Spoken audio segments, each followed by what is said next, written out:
Hi guys, it's Isabel here at WorldWideRV, and today I'm going to be showing you guys how to connect your phone to your tire pressure monitoring system for your Jayco travel trailer. So the first thing that you're going to go ahead and do is download the Jayco Toad app, that's T-O-A-D, and you're going to make sure that your Bluetooth is on your device. Once you have the app downloaded, you're going to set your preferred language and you're going to name your travel trailer because this app lets you monitor multiple travel trailers. Next, you're going to have to select the type of trailer that you have, single axle, double axle, or triple axle. We're using the 2026-19 MRK, which is a double axle, so we're going to go ahead and click double axle in our app. The way that this works is that each individual tire is going to have a sensor that we need to pair to your phone.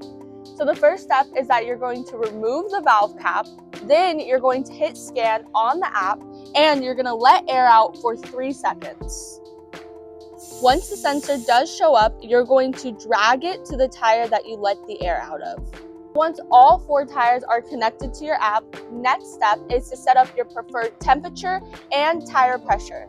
Well, there you have it, folks. That was how to set up your tire pressure monitoring system on your Jayco. It might seem a little complicated, but it really is simple and straightforward and an easy way to give you peace of mind on every trip. Thanks for watching.